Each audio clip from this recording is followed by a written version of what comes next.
Hello traders, good morning. आज है 19 नवंबर 2024 और सुबह का टाइम हो रहा है 6:30।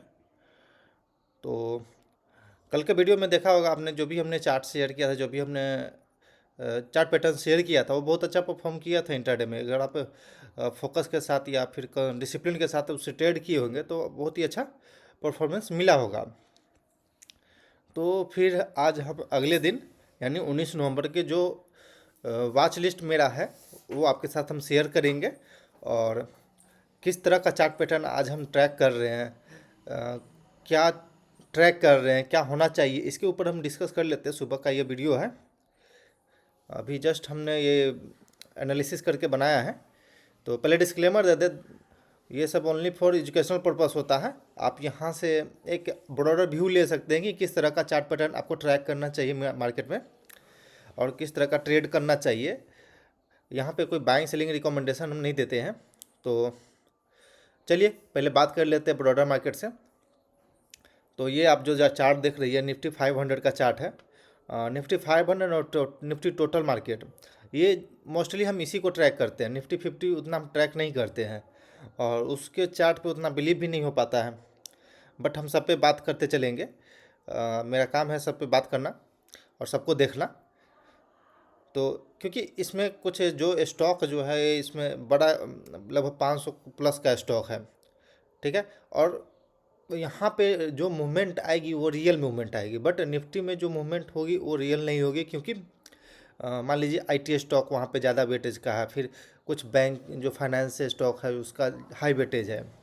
तो मान लीजिए कोई स्टॉक या फिर कोई जैसे कल आईटी इंडेक्स गिर गया, पर बाकी सब ओवरऑल मार्केट को संभाल रखा था, पर आईटी इंडेक्स गिरा हुआ था और आईटी स्टॉक भी गिरा हुआ था, तो जिस कारण से निफ्टी रेड में क्लोज हुई।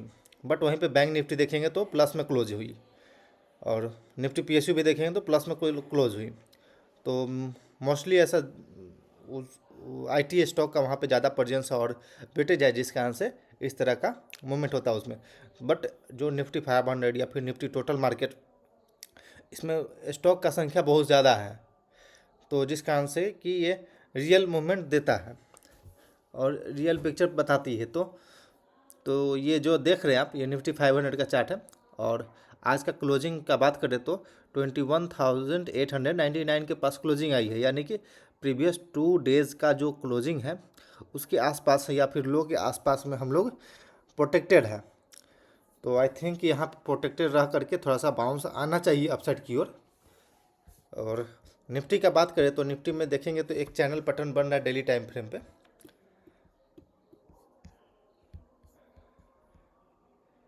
अगर हम यहाँ से बनाते हैं सिंपल, तो निफ्टी में एक चैनल पैटर्न का फॉर्मेशन हो रहा है। अगर ये चैनल पैटर्न अपसाइड की ओर ब्रेकआउट देती है तो एक शार्प मूव आने की हाई चांस रहेगी। तो ये एक चैनल पैटर्न का फॉर्मेशन हो रहा है। निफ्टी 500 में भी लो प्रोटेक्टेड है और निफ्टी टोटल में भी अभी भी प्रीवियस 2 डेज़ का लो प्रोटेक्टेड है। तो ठीक है, देखते हैं ऐसा क्या चलता है आज के दिन पे। मतलब कि अगर प्रीवियस डे के हाई अगर ब्रेक करता है तो हम लोग बाइंग साइड की ओर जाएंगे, और इसी के बीच में प्रोटेक्टेड रहते हैं या फिर लो की तरफ भी जाते हैं हम लोग, तो हम लोग शॉर्ट साइड में जाएंगे। या फिर कुछ नहीं होता है फिर भी हम शॉर्ट में ही जाएंगे, क्योंकि अगर कंसोलिडेट करेगा तो फिर भी सेलिंग जो है वो चलते रहेगी। इलेक्शन डे के आसपास में हम लोग आ चुके हैं। तो चलिए डायरेक्ट स्टॉक के ऊपर ट्रेड बातें कर लेते हैं, जो स्टॉक हमने सेलेक्ट किया है इंट्राडे के लिए। तो प्रीवियस डे पर आपने वीडियो देखा होगा तो उसमें देखे होंगे जो भी स्टॉक था वो बहुत अच्छा परफॉर्म किया इंट्राडे में। तो चलिए, रैमको सीमेंट है पहले।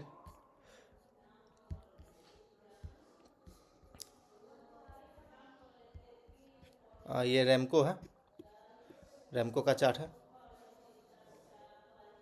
ये रेजिस्टेंस फेस कर रहा, पर वॉल्यूम देखेंगे बाइंग साइड का तो बहुत अच्छा लग रहा है। तो आई थिंक इसमें अगर ब्रेकआउट आती है तो एक बार के लिए 920 924 तक का टारगेट आराम से मिल सकता है हम लोग को। सिंपल चार्ट पैटर्न है।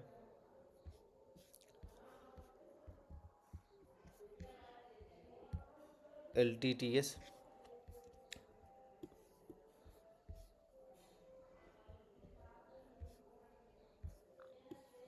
छोटा करते हैं, देखते हैं जूम आउट। देख सकते हैं आप रेजिस्टेंस बनाते हुए नीचे की ओर आ रहा ट्रेंड लाइन का रिस्पेक्ट करते हुए, और देन वापस एक प्रीवियस डे पे एक ब्रेकडाउन आई, वापस थोड़ा सा पुल बैक आया। आई थिंक कि अगर इधर खुलता है और ये इधर कहीं निकालता है डाउन साइड की ओर, तो नीचे की ओर हम लोग हो सकता है कि कंटिन्यू कर सकते हैं, डाउन साइड की ओर कंटिन्यू जा सकते हैं।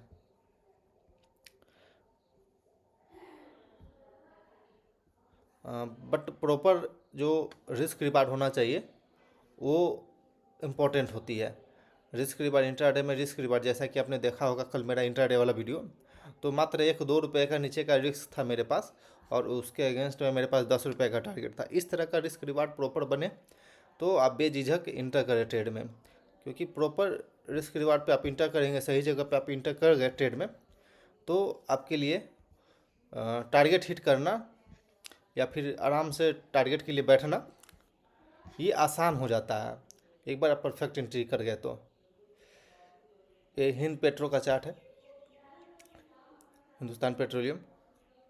तो ये लो के पास आ चुका है, जहाँ से एक रैली आई थी, देन फिर बाउंस आया था, और आई थिंक कि अगर बाउंस आती है तो ये ट्रेंड लाइन अगर ब्रेक करता है तो अपसाइड की ओर जाएगा, और नहीं तो जो हॉरिजॉन्टल लाइन है इसको ब्रेक करेगा तो फिर हम लोग हो सकता है कि डाउन साइड की ओर भी जा सकते हैं।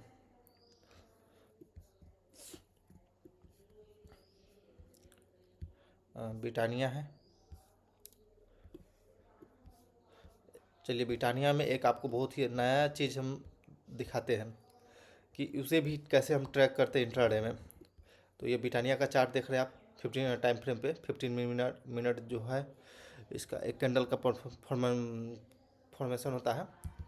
तो RSI यहाँ पे दिखाते हैं आपको, RSI देखेंगे तो ये बुलिश डाइवर्जेंस RSI में दिख रही है, और प्राइस डाउन साइड की ओर हो रहा है, पर उसमें आज देखें तो एक ब्रेकआउट जैसा बना रहा है, और ये स्विंग हाई अगर ब्रेकआउट देती है आज के लेवल दिन पे तो आई थिंक कि अप साइड की ओर घिंच के आना चाहिए।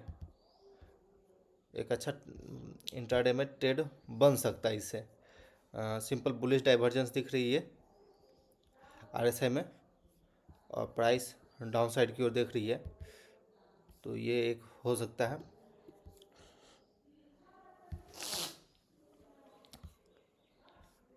अगला चार्ट है हैवल्स का। इसे हमने कल इंट्राडे में भी शेयर देखा था, बट स्टॉप लॉस सेट करा करके वापस अपने कॉस्ट के पास आ गया। तो आई थिंक कि अगर इसमें अभी कोई ब्रेकआउट और ब्रेकडाउन नहीं आई है, पर अगर ब्रेकआउट आती है, इसमें अगर ब्रेकडाउन आती है तो अच्छा परफॉर्मेंस दे सकता है ये स्टॉक, क्योंकि रेजिस्टेंस फेस कर रहा है अपने ट्रेंड लाइन का। तो अगर डाउन साइड अगर जाती है ये स्टॉक इस तरफ खुलता है तो एक पुल बैक का हम वेट करेंगे, वापस हम लोग शॉर्ट करेंगे। पुल बैक पे शॉर्ट करेंगे तो ज़्यादा परफॉर्मेंस का चांस रहता है, और स्टॉप लॉस छोटा मिलने का चांस रहता है। वोल्टाज है, दोनों में लगभग सेम पैटर्न बना है, लेकिन हैवल्स से अच्छा लग रहा है वोल्टाज में चार्ट पैटर्न बन रहा है जो, क्योंकि ये अभी हम लोग बिल्कुल जो लोअर लेवल का जो ट्रेंड लाइन है उसके आसपास रुके हुए हैं। तो यानी कि अगर ब्रेकडाउन आती है वापस एक रीटेस्ट होता है, देन एक सेलिंग इसमें आ जाना चाहिए अगर हम लोग मार्केट में अगर वीकनेस दिखा तो। दूसरा देखते हैं एशियन पेंट है। एशियन पेंट में पे प्रीवियस कुछ दिनों तक हमने बाइंग का कोशिश किया था, बट जो सेम पैटर्न वो ब्रिटानिया में था वही लॉजिक पे हम पहले ट्रेड कर रहे थे, क्योंकि ये प्राइस गैप डाउन खुला, वापस बुलिश डाइवर्जेंस बनाया, और देन धीरे धीरे करके ऊपर गया, बट कोई उतना खास स्पाइक नहीं आई, जिस कारण से स्टॉप लॉस मेरा हिट हुआ था 2 दिन। बट वापस एक ब्रेकडाउन जैसा दिख रहा है इसमें, तो आई थिंक कि एक नया लेग की रैली चलना चाहिए यहाँ से, अगर डाउन साइड की ओर जाता है तो नए लेग की तरफ जाना चाहिए इस लो को टेस्ट करने। तो ठीक है, देखेंगे किस में कितना रिस्क रिवार्ड बन रहा है, किस में कितना अच्छा रिस्क रिवार्ड दे रहा है, तो उसी के हिसाब से हम ट्रेड प्लान करेंगे लाइव मार्केट में। तो ये अशोक लेलैंड है, चार्ट पैटर्न अपसाइड की ओर दिख रही है इसमें, और ब्रेकआउट दे चुका है बट कंसोलिडेशन दे रही है। तो ठीक है, कल के दिन पे अगर भी आप इसमें ट्रेड करते तो अच्छा खासा चार्ट पैटर्न तो बना हुआ था, मिल सकता था आपको ट्रेड इसमें। 216 के पास इसका पुल बैक ट्रेडिंग होता तो आ जाता आराम से। 945, 215, 217, 215, 50, यानी कि लगभग 2 रुपये का रिस्क था इसके अगेंस्ट में आपको 4 रुपये तक का टारगेट आराम से अचीव कर सकते थे। तो ये आज के दिन पे भी देख सकते हैं आप, अगर इधर कहीं मूवमेंट आती है अपसाइड की ओर और फिर पुल बैक आती है तो उस पर हम ट्रेड करेंगे। प्रॉपर जहाँ रिस्क रिवार्ड, अपने वॉच लिस्ट में इतना सारा स्टॉक है, पर प्रॉपर जहाँ पे हमारा रिस्क रिवार्ड बनेगा वहीं पे हम ट्रेड करेंगे, अन्यथा वेट करेंगे। नहीं प्रॉपर रिस्क रिवार्ड नहीं बनेगा तो हम ट्रेड भी नहीं करेंगे, इतना हमको हड़बड़ी भी नहीं है। ये पीएफसी का चार्ट है, रेजिस्टेंस बना रहा है, अगर वापस अगर ब्रेकआउट आती है तो हम आप साइड की ओर जाएंगे, क्योंकि अपने ट्रेंड लाइन के पास जब भी आता है एक शार्प बाउंस आती है, देख सकते हैं ये शार्प बाउंस आती है, यहाँ भी देख सकते हैं। तो ये वापस से हम लोग इसके ट्रेंड लाइन के पास आ चुके हैं, अगर ब्रेकआउट आती है तो इसमें भी शार्प बाउंस आना चाहिए।